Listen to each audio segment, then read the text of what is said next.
और रिपोर्ट में आपको बताता हूं, सेक्सटोर्शन में सिर्फ ऐसा नहीं है कि इसमें समझदार लोग फंसते हैं या फिर एडल्ट लोग फंसते हैं या फिर एज लोग फंसते हैं। कौन फंसता है उसका डेटा मैं आपको बताता हूं।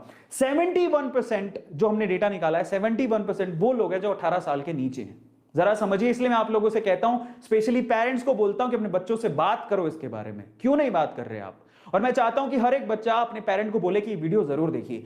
18 की एज से कम है 71% केसेस ऐसे हैं जो कि सेक्सटोर्शन का शिकार है।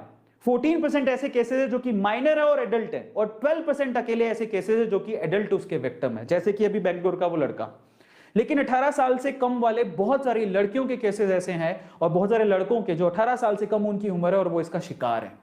ठीक है, तो चलिए, व्हाट इज सेक्सटोर्शन, होता क्या है सबसे पहले हम लोग समझ ले। जिनको नहीं पता मैं उनको बता देता हूं कि सेक्सटोर्शन का मतलब क्या होता है। जरा समझिए सेक्सटोर्शन का मतलब क्या है। जब आप बहुत सोशल मीडिया यूज कर रहे हैं और रैंडमली आप किसी की भी रिस्पेक्ट और किसी की भी रिक्वेस्ट आती है, फ्रेंड रिक्वेस्ट, आप उसको एक्सेप्ट कर रहे हैं, उनसे आप ऐसे ही बात करने लग रहे हैं, तो यहां पर सोशल मीडिया के थ्रू जो सेक्सुअल एक्सप्लॉयटेशन होता है, शोषण होता है, ठीक है, जिसमें आपको बाद में ब्लैकमेलिंग के थ्रू, ब्लैकमेल करते हुए आपसे पैसा मांगा जाता है, ठीक है, उसी को ही हम लोग क्या कहते हैं, सेक्सटोर्शन कहते हैं।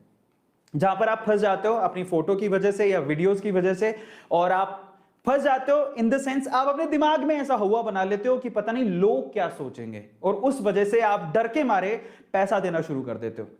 यहां पर सोशली भी हमारी कुछ जिम्मेदारियां हैं जिसे हमें समझने की जरूरत है, और उस बंदे की भी जिम्मेदारियां हैं। तो दोनों वे से आज हम बात करेंगे। तो ऐसा कैसे होता है? सबसे पहले तो सोशल मीडिया, ठीक है, गेटिंग टू नो, मतलब आएगी रिक्वेस्ट, हमने एक्सेप्ट कर ली बिना जाने कि कौन है क्या है। उसके बाद फिजिकल अट्रैक्शन शुरू हो जाता है। फिजिकल अट्रैक्शन के बाद क्या होता है सेक्सटोर्शन में? फिजिकल अट्रैक्शन के बाद अगर गलती से भी आपने उनसे कुछ इंटीमेट वीडियोस या फोटो शेयर कर लिए, तो वहां से आपको वो ब्लैकमेलिंग शुरू हो जाती है। वो शेयरिंग करना, ये जो वीडियोस और फोटोज हैं, यहां से ब्लैकमेलिंग शुरू होती है, और फाइनली वो आपसे, वो शायद लड़की या लड़का नहीं मांगे, लेकिन उसके पीछे जो रैकेट काम कर रहा है वो आपको ब्लैकमेल करता है। ईमेल के थ्रू, मैसेजेस के थ्रू आपको बताता है कि ये वीडियोस मैं वायरल कर दूंगा, ये फोटोज मैं आपके पापा को शेयर कर दूंगा, आपकी फैमिली में शेयर कर दूंगा, नहीं तो मुझे इतने पैसे दो बकायदा। और उसके बाद परेशानियां शुरू होती है। इसी को बोलते हैं सेक्सटोर्शन। ठीक है, तो आपको ध्यान रखने की बहुत सारी ऐसी चीजें। और फाइनली मैसेजेस आते हैं, मेल्स आते हैं। कैसे आते हैं? इस तरह के मैसेजेस आपको रिसीव होते हैं। एक नॉर्मल मैं आपको एक एग्जांपल दे रहा हूं, ठीक है। आई सॉ योर न्यूड्स, ठीक है, hot, can't wait to post them online, now look at it, look at the language, unless you give me this much of amount, this much of rupees. So इस तरह से आपको messages किए जाते हैं और उसके बाद ब्लैकमेल किया जाता है।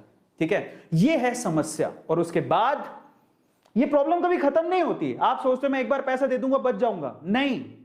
एक बार पैसा दिए इसका मतलब ये होता है कि वो आपके सिर्फ ये चेक करें कि आपके पैसे देने की कैपेबिलिटी कितनी है। एक बार दिया तो वो आप वापस मांगेंगे आपसे, और आपने पहले 10,000 मांगे तो फिर 20 मांगेंगे, फिर 30 मांगेंगे। समझ रहे हो?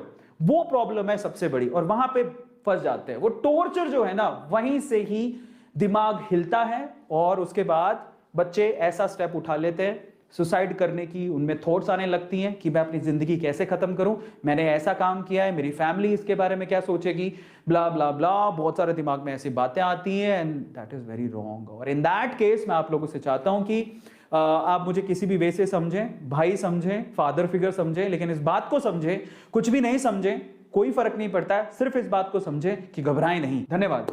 और इससे ज्यादा मैं क्या ही करूं। दिल से बहुत बहुत धन्यवाद। सेशन को लाइक जरूर करिएगा।